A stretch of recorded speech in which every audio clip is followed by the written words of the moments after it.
कहानी राजस्थान के कोटा शहर की एक भूतिया हवेली के बारे में है। यह हवेली राजा महाराजा के समय में बनाई हुई थी, लेकिन पिछले 18 सालों से इस हवेली में आज तक कोई भी रहने के लिए नहीं आया। इच्छा होने पर भी इस हवेली में कोई भी नहीं रह पा रहा था, क्योंकि लोगों का कहना था कि इस हवेली में भूत प्रेत का साया है। जब अजीत सिंह को इस हवेली के बारे में पता चला तो उसने तय किया कि वो इस रहस्य को जान कर ही रहेगा, क्यों लोग इस हवेली में नहीं रह पाए।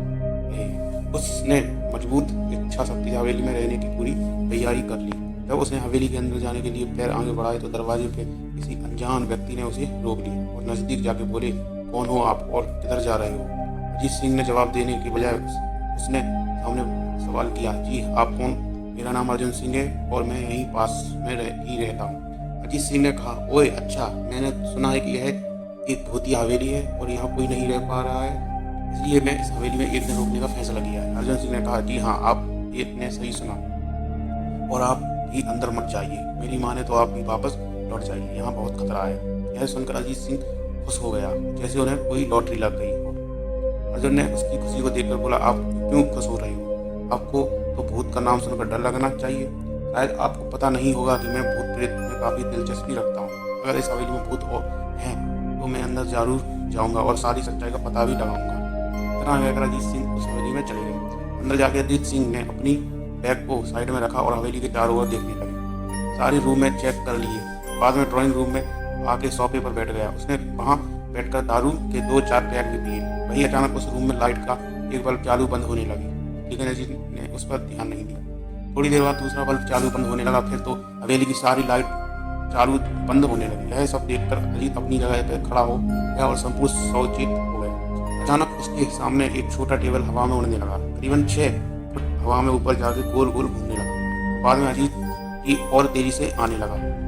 अजीत ने तुरंत ही अपनी जगह बदल ली और दूसरी ओर चला गया और वो टेबल वहीं जाके गिरा जहाँ अजीत खड़ा था। अजीत को समझ पाता उसने इतने में सोफे की सीट उसकी ओर आने लगी। वो जल्द खड़ा हो गया और छलांग लगा के दूसरी ओर कूद गया, जिसके कारण सोफा दीवार से टकराया और अजीत बच गया। अचानक सब कुछ शांत हो गया। अजीत ने चारों ओर सतर्कता से देखा और बड़ी आवाज में बोला, तुम जो भी हो सामने आकर के बात करो। वही एक बड़ी परछाई उसके सामने आई। अजीत ने उस परछाई को देखकर बोला, कौन हो तुम और क्यों मुझे मारना चाहते हो? परछाई, तुम्हारी भूल के कारण। अजीत, मेरी भूल? मैंने कौन सी भूल की? परछाई, इस हवेली में आने की भूल। मैं किसी को भी इस हवेली में खुश नहीं देख सकता। अजीत, लेकिन क्यों? वो परछाई ने जवाब दिया, आज से 18 साल पहले इस हवेली के मालिक ने मुझे यहीं पे मार डाला था। मेरी गलती भी नहीं थी, इस कारण की वजह से मेरी आत्मा इस हवेली में भटकती रहती है। मैं किसी को भी इस हवेली में नहीं रहने दूंगा, क्योंकि इस हवेली में मेरा खून हुआ था। इस हवेली में जो भी रहने के लिए आएगा उसकी मौत होगी। अजीत ने कहा, मैं तुम्हें असली रूप में देखना चाहता हूँ। तुम्हें मारने से पहले मैं तेरी इच्छा अवश्य पूरी करूंगा। और उस परछाई ने एक भयानक धर्मयाना रूप ले लिया। उसका चेहरा इतना भयानक था कि अजीत भी एक क्षण के लिए डर गया। लाइकेन तीसरी के क्षण में उसने अपने आप पर काबू पा लिया।